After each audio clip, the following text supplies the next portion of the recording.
Ray Pumaloy, puring-puri ng Kim Pao fans. Genuine at love mo talaga sina Kim at Paulo.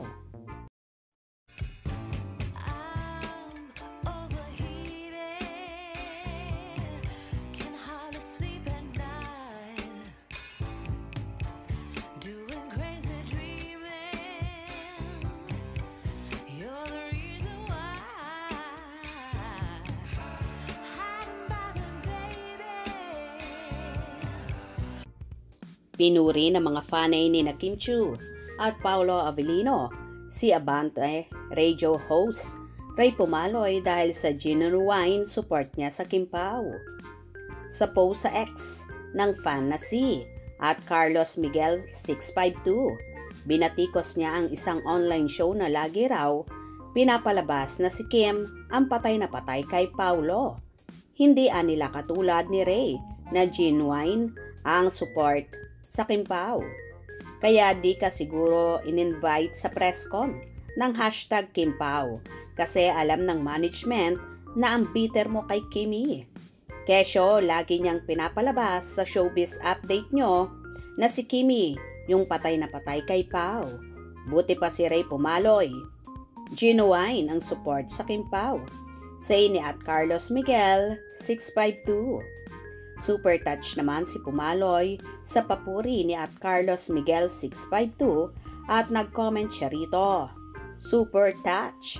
Thank you po. Anya.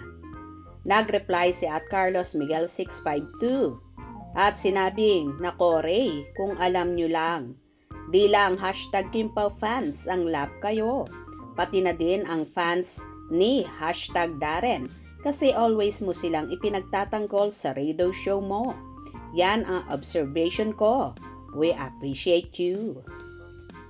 Well, wala tayong magagawa sa ibang host na kung ano-ano na lang ang sinasabing masama or paninira kay Kimi. Choice nila ang maging bitter sa Kim Pao Love Team. Palibhasa, nakikita nila na in demand at talaga namang all out ang support ng mga tagahanga ng dalawa na kahit saang sulok ng Pilipinas at saang sulok man ng mundo ay hinahanap-hanap nila ang tambalang Kim Pao. Halata kasi sa ibang host na porket hindi ang manok nila ang nakatuluyan ng aktor na si Paolo Avellino, kaya ganun na lang nilang i-bash si Chinita Princess na kung tutuusin naman ay walang katotohanan lahat yon dahil kahit kailan walang inagaw si Kimi kanino pa man. Kaya sa mga bitter dyan sa Kim Pao, good luck na lang sa inyo at sa mga totoong tao at totoong nagmamahal sa tandem ng Kim Pao, kagaya ng radio host na si Ray Pumaloy. Mabuhay po kayo at maraming salamat sa pagmamahal nyo sa Kim Pao. Kaya naman, minamahal ka rin ng followers ng dalawa dahil handa kang ipagtanggol sina Kim at Paulo sa mga fake news na ibinabato sa kanila. Hope you enjoyed. Please subscribe for more info.